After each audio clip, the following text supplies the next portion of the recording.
Well, moving on to some breaking news that is in fact coming in. The Congress and the BJP are sparring over the centre's claims of achieving a turnaround in the economy. Congress President Sonia Gandhi has questioned Narendra Modi government's claim of affecting economic turnaround in just 100 days into its stint. Sonia questioned Modi's claims and asked if Narendra Modi has in fact fulfilled those claims. Sonia also said that if people can testify that Narendra Modi has actually delivered on his promise. Prime Minister Narendra Modi earlier said that the steps taken by him in the past 100 days have yielded results. Speaking in Tokyo on the third day of his Japan visit, Modi said that within the past 100 days, the initiatives I have taken, the steps I have taken, the results are clear. He said that he has made the Prime Minister's office more efficient and more productive. Mr. Gandhi, these people have been narrating their problems here with you.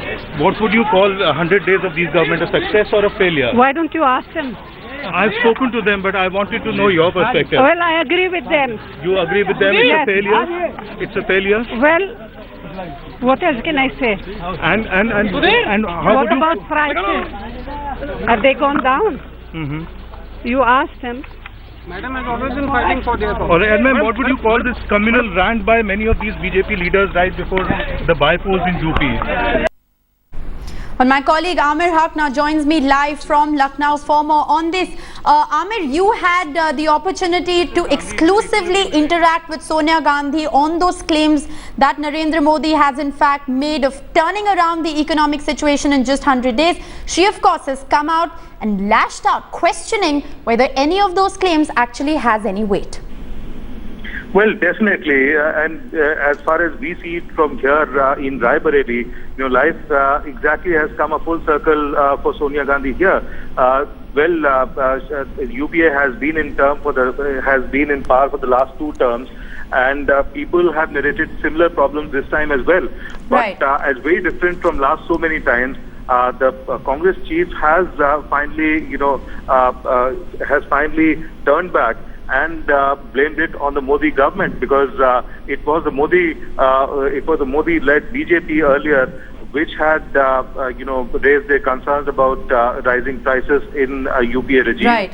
They raised their voices on corruption, and now here is Sonia Gandhi, who's come out and lashed back at Modi government, saying that they haven't done enough over the last 100 days, and therefore you can see that prices have not been controlled. The inflation is still very much there, and this is something that the government is to be blamed about. Well, absolutely. Sonia Gandhi, they're questioning Modi's developmental claims. Executive Editor Javed Ansari is also live with us. Javed, Prime Minister Narendra Modi says that it is steps taken by him in the past 100 days that have led to that figure of 5.7%. Sonia Gandhi, of course, coming out and questioning those claims. What do you make of the Congress and the BJP sparring over a share of the pie in, the GDP, which seems to be looking good at this point in time? Well, it's understandable. I'm not at all surprised by either what Mr. Narendra Modi and the BJP are claiming and the position adopted by the Congress party. Why would the Congress want to give Mr. Narendra Modi or the government any credit? So they've taken a position. Mr. Chidambaram articulated it earlier in the day to my colleague Ashar Khan when he said these are steps that we have taken and the results are showing. He questioned the very rationale of the BJP's claim, saying that can they list even one step which they've taken in the past 3 months which have yielded such quick results. Right. So political parties adopt positions depending on where they stand. In opposition it's one thing, it's quite another when they are in government.